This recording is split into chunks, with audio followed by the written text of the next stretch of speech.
ആരെയും നിസ്സാരപ്പെടുത്തണ്ട. അപ്പൊ നോക്കൂ, നിങ്ങളെ നബി സല്ലല്ലാഹു അലൈഹി വസല്ലം മാതൃകകൾ. സാധുക്കളെ പരിഗണിക്കുക, പാവപ്പെട്ടവരെ പരിഗണിക്കുക, വിധവയെ കല്യാണം കഴിക്കുക. അസ്സാഇലിൽ അർമിലത്തി കസ്സാഇ ഫീ സബീലില്ലാഹ്. വിധവയെ കല്യാണം കഴിക്കുന്നവൻ അള്ളാഹുവിന്റെ മാർഗത്തിൽ യുദ്ധത്തിന് പോയവനെ പോലെയാണ്. എന്നും യോദ്ധാവാണ്, എന്നും കൂലിയ. ഒരു വിധവയായ പെണ്ണിനെ ഒരാൾ കല്യാണം കഴിച്ചു, അവളാരും ഭർത്താവ് മരിച്ചു, അല്ലെ ഭർത്താവ് ഒഴിവാക്കപ്പെട്ടു. മനസ്സിലായില്ലേ? ചിന്തിക്കും. ഭർത്താവ് മരിച്ചു, എത്ര പെണ്ണുങ്ങളുണ്ട്, പിന്നെ അവൾ കിട്ടൂല. എൻ്റെ ആ കുരുത്തക്കെട്ടുള്ള പെണ്ണ് നല്ല നിൽക്കുമ്പോഴാണ് ആക്സിഡൻറ്റ്, ഓനാണ് മരിച്ചത്. പിന്നെ ഓക്കറിമാർക്കായി. മനസ്സിലായല്ലോ? ചിന്തിക്കും. കുരുത്തക്കെട നിന്റെ കുട്ടിക്കാ കുരുത്തക്കെട തള്ളാൻ അങ്ങനെ പറയും. എല്ലാ നന്മകളുടെയും, കല്യാണത്തിൽ വരുന്ന എല്ലാ നന്മകളുടെയും എതിർപ്പ്, എല്ലാത്തിൻ്റെയും പൂച്ചനെ കെട്ടിയെന്ന് പറഞ്ഞാൽ സത്യത്തിൽ ഈ തള്ളമാരായിരിക്കും.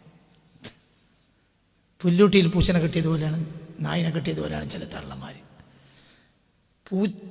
പുല്ലൂട്ടിയിൽ നായിനെ കെട്ടിയാൽ നായ പുല്ലോട്ട് തിന്നില്ല, എന്നാൽ പശുവിനെ പുല്ല് നാനോട്ട് സമ്മതിക്കില്ല. അങ്ങനെയാണ് ചില തള്ളമാർ. ഒരു നന്മയും ചെയ്യൂല, ഒരു നന്മയാണ് സമ്മതിക്കൂല. തള്ളാരൊക്കെ മോശം എന്നറിയില്ല, ഇനി തള്ളാരെ പോയി കുറ്റം പറയണ്ട. എന്നാലും ചില തള്ളന്മാരങ്ങനെ ഉണ്ട്, കുറ്റം പറയും.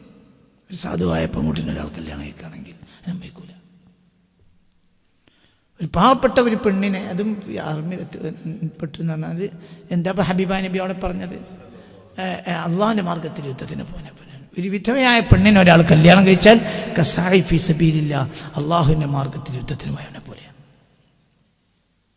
കാരണം ഒന്നുമില്ല, ഒരു കുട്ടിയായി, ഒന്നുമില്ല, ഒരു കുട്ടിയായി, പിന്നെ ഇല്ല. ചിന്തിക്ക്. പിന്നെ അവളെ സംബന്ധിച്ചിടത്ത് ഒരു കുട്ടിയുണ്ട്, കുറച്ചാലൊക്കെ വാപ്പ നോക്കും, ഉമ്മ നോക്കും. പിന്നെ വാപ്പയമ്മയും മരിച്ചു. പിന്നെയോ പിന്നെ കാക്കാൻ്റെ അടുക്കളയിലെ വേലക്കാരനെ പോലെയാവും. ഇടക്കിടക്ക് കാക്കാൻ്റെ ഭാര്യ കുത്തി പറയും, എതിരൊന്നും പറയല്ല. ചിലപ്പോൾ ഭർത്താവുള്ള കാലത്ത് ചിലപ്പോൾ കുറച്ച് അഹങ്കാരം കാണിച്ചിട്ടുണ്ടാവും.